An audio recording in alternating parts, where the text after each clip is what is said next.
Thanks.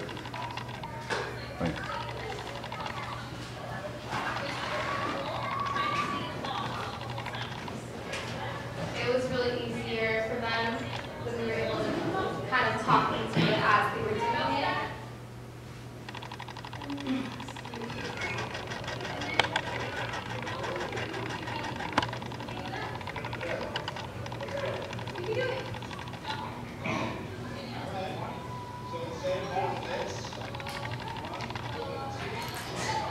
So once I told her a little bit about it, that's when she tapped her head and was able to roll completely. And then we had one student, her name was Alex, and she was at a little bit of a higher level than everybody else because she had prior knowledge from her mom, who taught her how to do cartwheel already and forward roll. So we decided to challenge her a little bit for the cartwheel. We asked her, maybe can you point your toes a little bit? Maybe can you jump higher? Can you straighten your legs? She wasn't able to do all of it, but there was a lot of improvement. One thing to note that's important though is even though she was at like a higher level for the skill, it doesn't mean that her actual motor development processing was different or higher than the other girls or boys her age because she's still the same age as them. So this is the footage of Alex.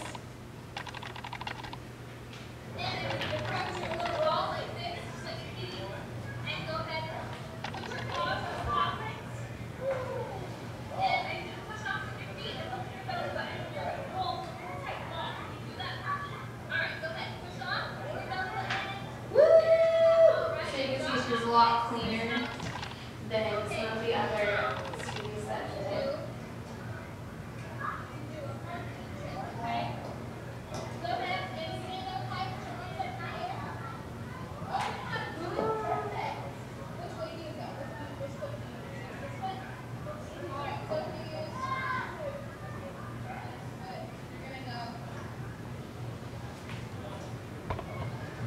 It was really funny because I was trying to teach her and she goes, I know how to do it. And I said, okay.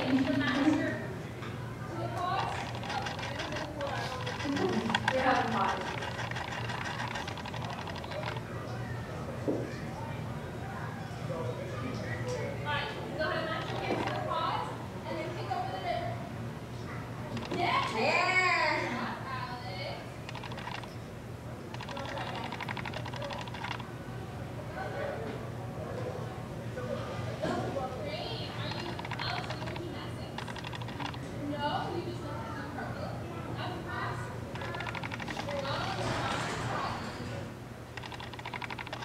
You'll see later on that Alex was originally in maybe a later stage of initial. However, with the small amount of teaching that we did do with her, she was able to move to elementary maybe a little bit early initial. So if we had a little bit more time, we would have seen some more progression. Just because with any sport, the more practice you have, the more skilled you'll become at it. But we did have enough time to see that the kids did improve and develop based on the teaching that we gave them. So our plan for their self-concept, which is their awareness of their attributes, characteristics, and limitations, we gave them really specific feedback of what they did well, what they were able to do, and reward them for that with bubbles and stickers, and just give them a lot of positivity. This also links together with self-esteem, which is the value that they attach to those characteristics and attributes. So again, we just gave them a lot of positivity, really specific feedback, and helping them with constructive criticism. And once again, there's self-confidence, which is their belief that they can do something. So this includes not only cheering them on afterwards, but telling them beforehand, I know you can do it, just give it a try, we know that you'll do great. So giving them positive encouragement both before and after. And we did notice that there was a lot of smiles, a lot of happiness, and even the shyest kids, once they saw that they were being cheered on, they definitely lit up and were smiling. So now we're going to look at the final assessment of the kids after the teaching and after they've had a little bit of practice.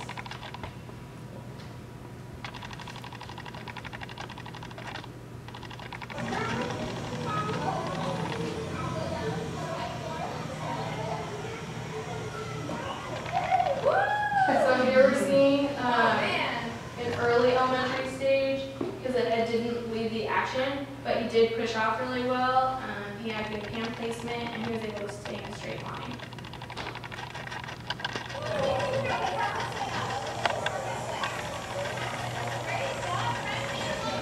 And Elliot, as you see, again, early elementary stage, because he had great momentum. He was able to do multiple in a row, but he didn't stay in a straight line and kind of veered off to the side. He didn't stay in a tight seat position.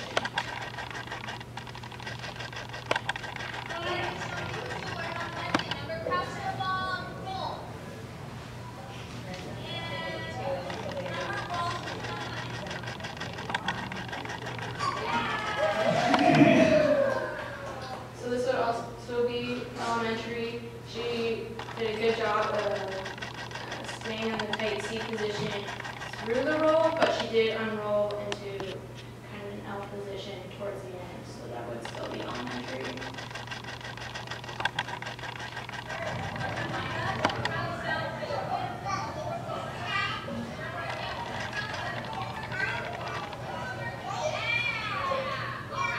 And we can see some similar traits there too. Not staying completely rolled, but good hand placement, staying in a relatively straight line. So now we're looking at the final cartwheel assessment of the boys.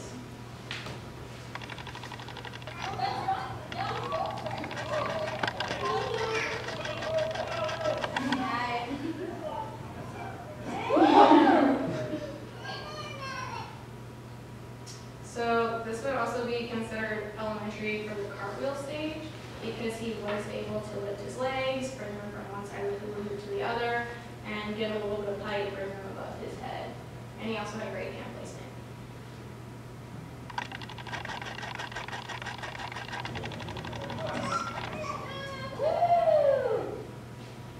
Now something you'll notice with the girls that's a little bit different. They have less momentum, but they focus more on where am I putting my hands and taking a more controlled movement. So the first video would be considered elementary because she does get a little bit more height and kind of puts a little bit more control into the movement.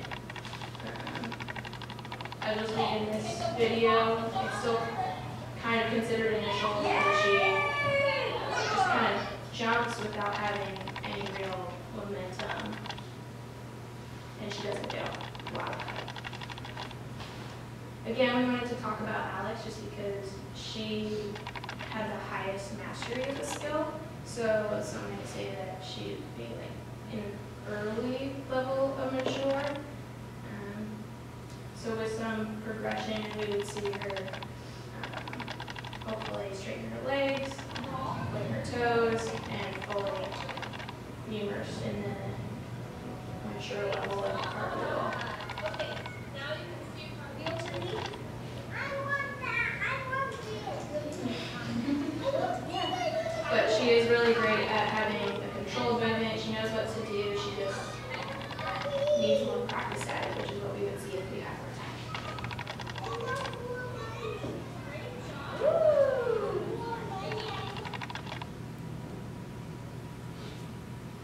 So something that we saw that were different between the boys and the girls was that the boys were really excited to just do a cool trick. They wanted to just run up and throw all their momentum into the action. So they had more movement, less control. So like you saw with Elliot, for example, he would do a ton of forward rolls, but they would kind of veer off to the side. The girls, on the other hand, would focus more on, this is where I place my hands, this is what I'm trying to do with my legs, but because they were focusing so much on that, they didn't have as much momentum and less. And some things that we noticed between the three-year-olds and four-year-olds were that three-year-olds, had a harder time listening to instruction and mastering the skill.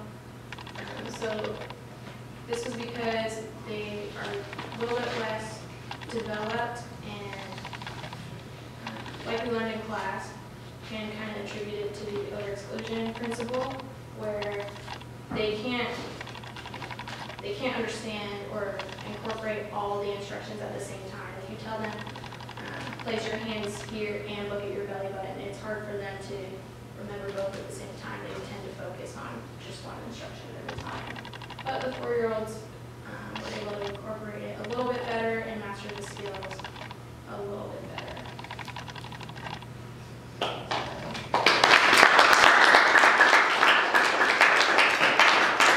Any questions, class? Comments?